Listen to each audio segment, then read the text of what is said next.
let's get into the conversation with the Minister of Minerals and Energy. That's Gwede Mantashe, who joins us via the virtual platform. Minister, a very good morning to you. I don't know if you may have heard, or surely you will have read reports by the Minister of Public Enterprises, including the Eskom CEO. They are very clear, Minister, that 4,000 to 6,000 extra megawatts of energy are urgently needed to supplement the failing power grid. When can we achieve this? We can achieve that when Eskom operates optimally. We have a connected capacity in Eskom of 45,000 megawatts, but we hardly touch 30,000 megawatts. So that's the first solution, is that Eskom is having connected capacity. If it is operating optimally, will achieve what they talk about.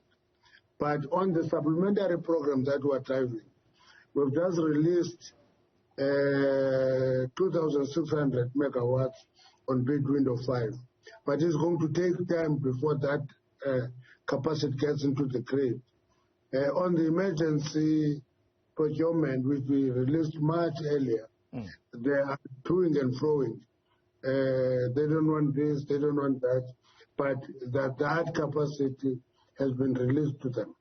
When you say they are toing and froing on the emergency power, you are presumably referring to the car Powerships matter. Am I correct? No, that emergency has 11 contracts. It's not only the 3 car Powership, it's 11 contracts. And therefore, that is a contract that we've given to the citizen. We've approved 11, and they will give you 1,995 megawatts. Yes. And so when you're saying that they are toing and froing, what exactly are you referring to? And who is doing the toing and froing? Eskom is the consumer. When we have emergency procurement, it is for Eskom.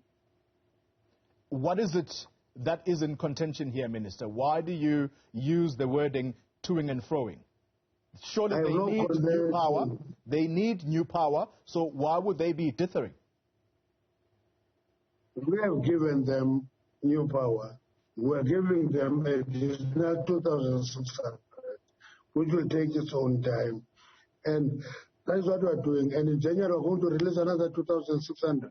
All we do will release the capacity. If they don't take it, maybe they have grid capacity issues. I don't know. They will have to explain to society. Minister, I wouldn't be doing my job if I didn't ask you. You're saying that you have given them 2,600 megawatts. Where is that? When has that been added to the grid? Because from about a week ago, the Eskom CEO stated very clearly that up until now, Eskom has not received a single megawatt onto the grid.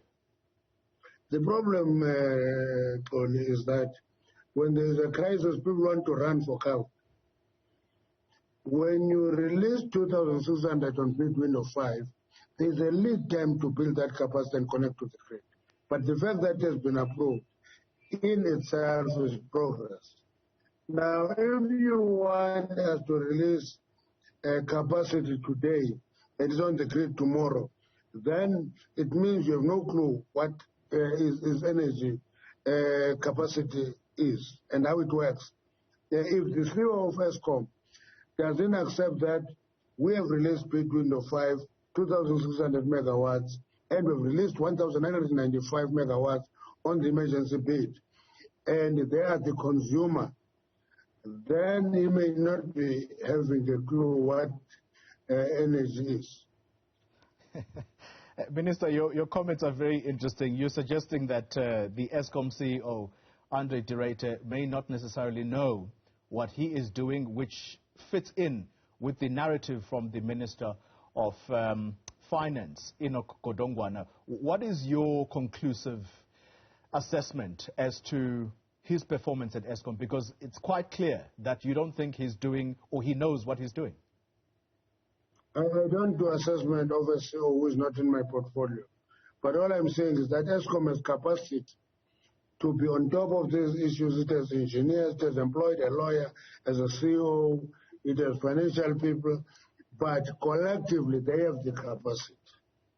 Minister, let's come to the issue of car powerships. South Africans are aware, possibly, that the matter is before court, but are there any indications that this matter will be resolved expeditiously? Because in all probability, that is what could urgently supplement the grid right now. I have no issue with car powership. We gave them the license, the right to operate. It's everybody else except us who are blocking them. They're doing well in Ghana. They resolved the problems in Ghana. In South Africa, we don't want them. I don't have details of why they are not wanted. Is it because they are car powership? Is it because they are using gas? I don't know. But it is not me who is in court with them. Unless somebody cites me as a respondent, I will go. But the reality of the matter is that we gave them the capacity. It has been tested everywhere else, including in Ghana. But has your department, Minister, at least investigated the claims from the rival bidder that this deal, this particular tender was, quote-unquote, grossly and blatantly flawed, corrupt, and procedurally unfair?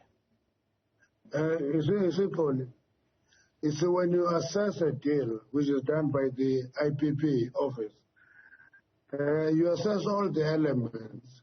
If the losing bidder fails, for example, on the basic issue of price, then he will run to court, and the court will tell him that then you must meet the price requirements. So that is bid window of 5 years given us the lowest price ever is average 47 cents a unit. And if there is a bidder who has lost there who goes to court but wants to sell electricity for R1, then it's something that will be resolved by courts. But, Minister, surely your department has a vested interest here in seeing to it that this matter is resolved speedily so that we can add new power to the grid. You're not only dealing with the rival bidder here, you also have the Environmental Affairs Department run by a fellow cabinet minister, which potentially, at least this according to reports, that they could have been misled by this very company that you awarded the tender to in terms of the environmental risk assessments. No. Environmental risk assessment is done by us during the bid and leave it. Then the final arbiter is Forestry, Fisheries and Environment Ministry. When they are taken to court by business people who think that blocking that bid is also depriving them economic activity. It's their business. So business people can take them to court and there can be an obstacle to that because we have granted that bid. Minister, the line to you is deteriorating, but let's quickly end our conversation with this, and it involves yet more court matters.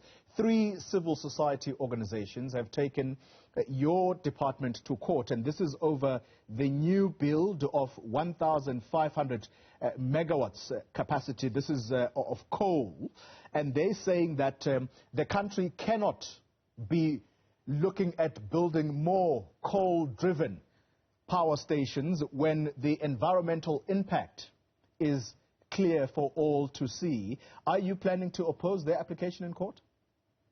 The reality is that there is no coal power station that is being built. It is provided for in the IRP. Then we'll have to have that academic debate with them in court. All right. That's the Minister of Energy. And